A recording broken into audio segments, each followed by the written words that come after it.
And also, as not missed out on stories that we do upload on a daily. Arsenal has been really warned on signing this guy who goes by the names of Ivan Toney. Most of you wanted to see him sign for the club of Arsenal during the January transfer window, but this transfer couldn't materialize, and Arsenal never went in for anyone else. And you guys have been asking me about the center forward situation of Arsenal, and here I come to obviously get you what I have on my card about the deal that has gone ahead to see this guy being linked to the side of Arsenal, and how Arsenal have been warned not to sign the player. Then Désiré Doué, is it Doué, something of the sort, is really one of those players that has gone ahead to join PSG. Then Arteta has come out and spoken on the dynamism between Declan Rice and Thomas Partey, and that's what you're gonna be really handling until when we obviously call it pass. We thank God for the gift of life, the Muslims, Barakallahu Fikum, and remember, we are powered by none other than Mono Gadgets. Mono Gadgets are dealers in phones, brand new laptops. Then they also deal in used phones and used laptops from the United Kingdom. You can as well call them on +256 70 99 88 665, and you can as well WhatsApp them on the same number. All else, if you want to obviously have a look at their wide range of products, you can as well go on to TikTok and follow them as you search for the name known as Mono Gadgets. It's the 14th of August, meaning that we are halfway of the month, and that means we are just left with just one day for the Premier League to obviously kickstarting. You understand, because the Premier League is obviously going to be played on the 16th, meaning that if at all today is 14th, we are just one day to the Premier League to obviously coming through and obviously start being played into the mix. So, guys, are you ready? Do you think your teams are really ready for the Premier League start? You know, do you think your teams are really ready for the Premier League start? That is the huge question that obviously you people have to come out and really answer in your hearts, and be very genuine to yourself, and obviously be very, very actual to yourself, because I don't want you to lie to yourselves. Now, Ivan Toney is a deal that Arsenal has been looking at for a very long time, but we all know to it that Arsenal had gone ahead to pull out of the deal. But the situation right now at Arsenal is really funny, you know, because they are gonna tell Edin Ketia, and they're not willing to pay the 100 million euro release clause for a player called Jokeres, and they cannot go in for Alexander Isak. They can't also go in for Victor Osimhen, because Chelsea looks like they're going to attack the deal like no other, and they want to see to it that everything really comes to pass in the nick of time. So that's what you're really getting in through from the side of Chelsea, and everything is really moving on as planned. So Arsenal have been left with an option of a guy known as Ivan Toney, whose price tag is really of peanuts. Remember, his price tag was at once £70 million. It was rumored to be 60, 50, 40, and now it's at £30 million. And maybe, you never know, Arsenal might be like, let's spend this amount of money and obviously get in Ivan Toney. And the Arsenal correspondent for the court of side, known as he's known as Mark Bass Arsenal, has told us that Arsenal still retain some interest in Brentford striker Ivan Toney, but had been put off by his high asking price, while the Saudi Pro League could now be a possible destination for him. Arsenal and Chelsea have been among the clubs with a long-standing interest, but now Al Ahly are stepping up their pursuit of the 28-year-old as they hope to lure him to Saudi Arabia on a big money contract. Now, Arsenal have gone ahead to show interest in Ivan Toney, no doubt about it. It's not really confirmed that they've gone ahead to pull out on a permanent, or they've gone ahead to obviously keep in touch to see to it that everything really moves on as planned for the side of Ivan Toney. But Ivan Toney is left with just 1 year on his contract, and that's why Brentford is like, how come we are going to be losing out onto a deal like this on a free, and they don't want to lose out on a player on a free, and they want to obviously get for this player called Ivan Toney. So the price has gone ahead to be reduced, but Al Ahly is showing interest, and I believe that however much Al Ahly is going to obviously coming through, if Arsenal really raises up their hand and tells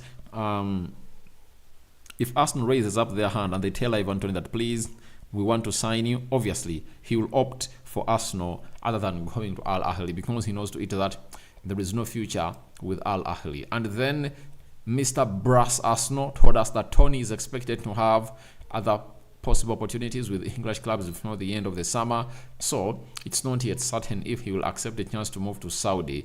Court offside understands. Arsenal still need a striker, so it will be interesting to see if they decide they are willing to go ahead with this one. But for now, there is not much signs that Gunners will be making this move a priority. That is Ivan Toney for you, and he's obviously putting in the required shift altogether. Now, obviously, whether Arsenal is in for Ivan Toney or not until he really goes out of Brentford and finds another club, that's when they'll stop linking him to Arsenal. Not until Arsenal sign in a striker, that's when Arsenal will be like, that's when everyone will be like, we are not linking this guy to anyone in there for you. So I'm like, what is really the problem with Arsenal, the strikers? The other strikers are really having a lot of asking prices onto their heads. Victor Osimhen, 130 million euros, right? When you go to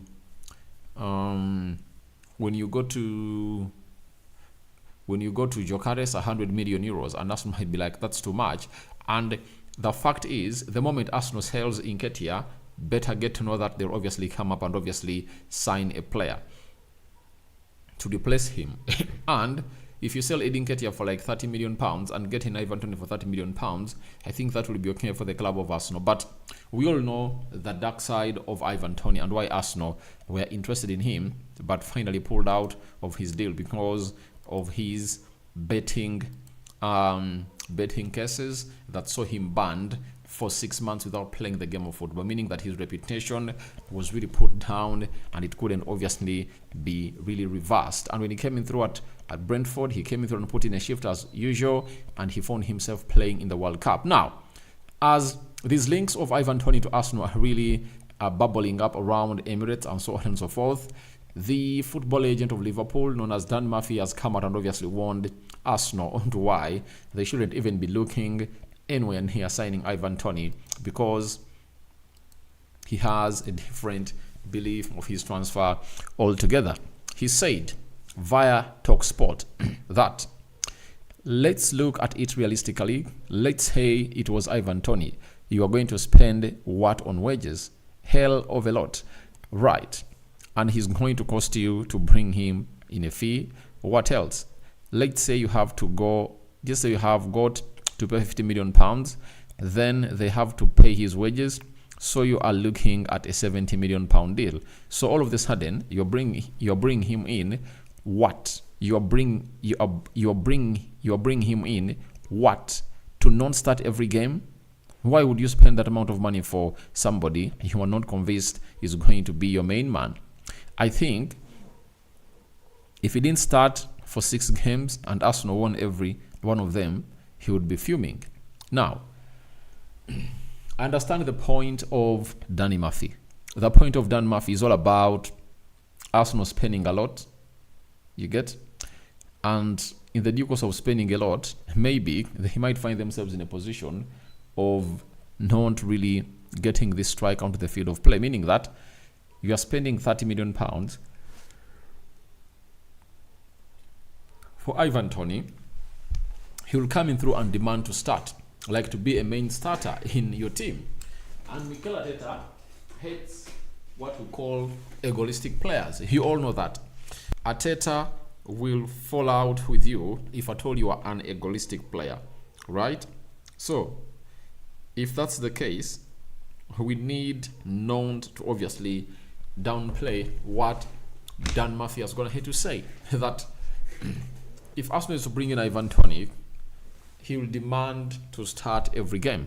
You get? And I think it's what he wants. He wants to go to a big team that is going to be really getting him where he deserves to be playing. But one thing I don't really agree with him is that every time you spend 50 million pounds plus on a player, he should be really playing. You get? That's really old-fashioned. Football is going to have to change hugely nowadays, because in the modern game of football, there is no way you're going to come out and really say that 50 million pounds is really a lot to sign a player. No way. 50 million pounds is like 20 million pounds of the way back years. So if I see anyone sign a player for 50 million pounds, he's as good as a backup player. And that player will need to be good enough to obviously get to the starting 11 of a team. And when you look at Arsenal, their financial muscle has gonna hit obviously expand, and you see to it that for them to obviously change their fate in the previously concluded season, they brought in one. They brought in one. Kai Havertz, 67 million pounds. They went in for 105 million pounds. They brought in a goalkeeper whom they're going to have to sign permanently for 30 million pounds, and they also went in for Julian Timber for 40 million euros, right? So with all that amount of money put onto the ladders, you really need to know that teams can sign players of 100 million players, and those are the players that you can come out and say that he needs to really be into the starting 11. But if at all, you are obviously facing a 50 million pound player at this level, it's not all that really very annoying, and very surprising. So in the modern era, a player of 50 million pounds can be played on the bench, you get? But it depends on the quality of the player. For example, I can tell you that if Arsenal get in Merino, it will be an absolute signing, you get? At 25 million pounds, that's said that Arsenal, that's the bid Arsenal are going to put in.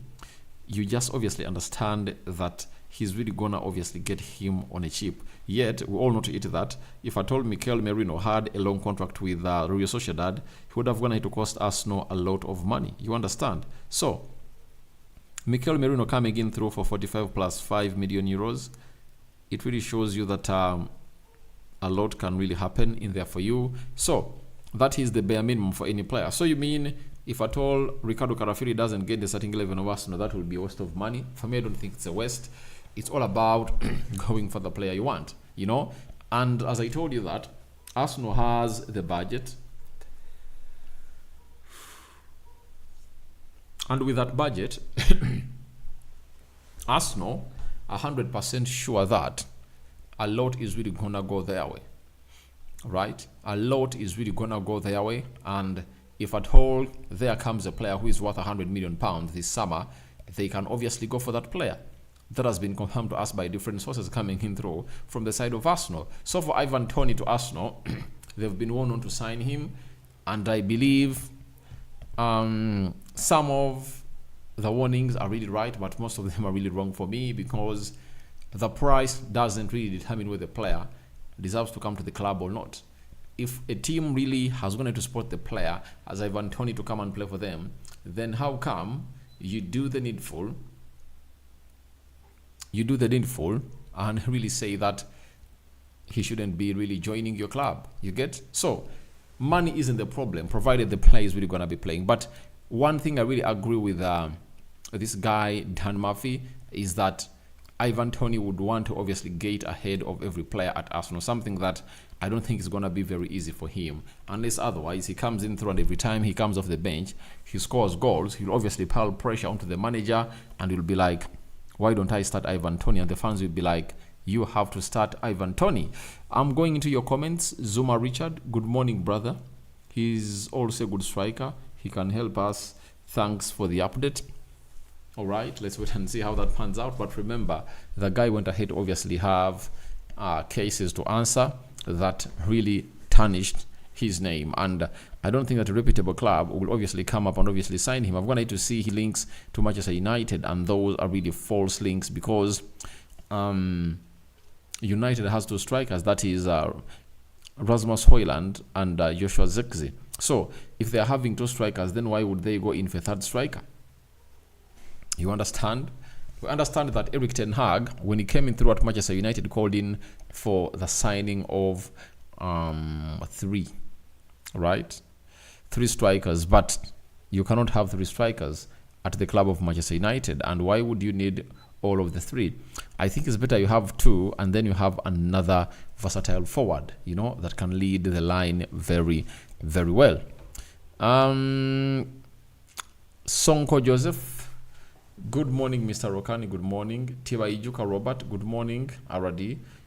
To Ivan, we rather sign Ferguson instead. Ferguson is a little bit expensive, and he's an injury-prone player, and I don't know whether Brighton is willing to obviously move on the player, but would have gone to be a fantastic signing for the club of Arsenal. Then Kamara, we need a good striker, obviously. But for me, I've always told you that all Arsenal need to do is to obviously create chances. The moment you create chances, anyone can come in through and really score. Brian Walter, good to find you here. Rokani, my man, I don't know if it's right to ask question regarding your previous post. You can as well go ahead and really ask me about my previous post, because it is really one of those things that really makes us special, and obviously be responsive to you, the people watching in. So guys, thank you very much for watching through, and I think those have been your questions, and we've gone ahead to answer some of them.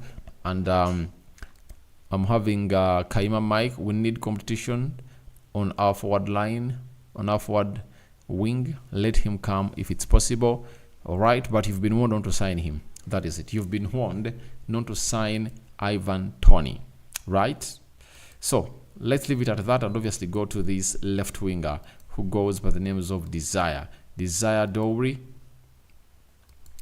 to PSG. Here we go. After being 100% focused on Olympics, he has made his decision. It's PSG. Nasser Al Khalifi, Luis Compass, Luis Enrique, all involved for PSG. Final details to be clarified soon. Then here we go. So this young man has been linked to very many clubs. You get to Manchester United, Arsenal, Chelsea, and so on and so forth. But I don't really fancy him to be that quality of a player that has to obviously do the needful. I saw him during the Euros. He played very well, and he's one of those players that he'll obviously look at and really understand that there is really some good talent in him, but he needs to evolve better and better and better. So for me, I'm like, nothing should obviously come in through and obviously get into this deal. Arsenal won't come, Bayern won't come, Manchester United won't come, but the player is really good. So he needs to obviously go out and really make himself better. After making himself better, then he'll obviously have a fantastic season with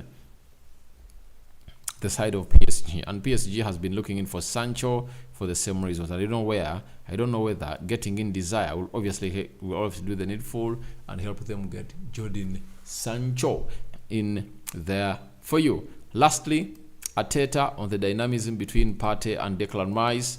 That was really showcased during the game of Lyon over the weekend. And we've been told that Arteta on the dynamic between Partey and Rice, he has told us that our top players are playing together and playing at their best.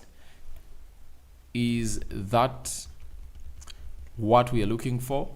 I think today they complemented each other really well. The midfield with Martin Odegaard worked really well, especially in the first half. So it's really good as we have more alternatives and threats.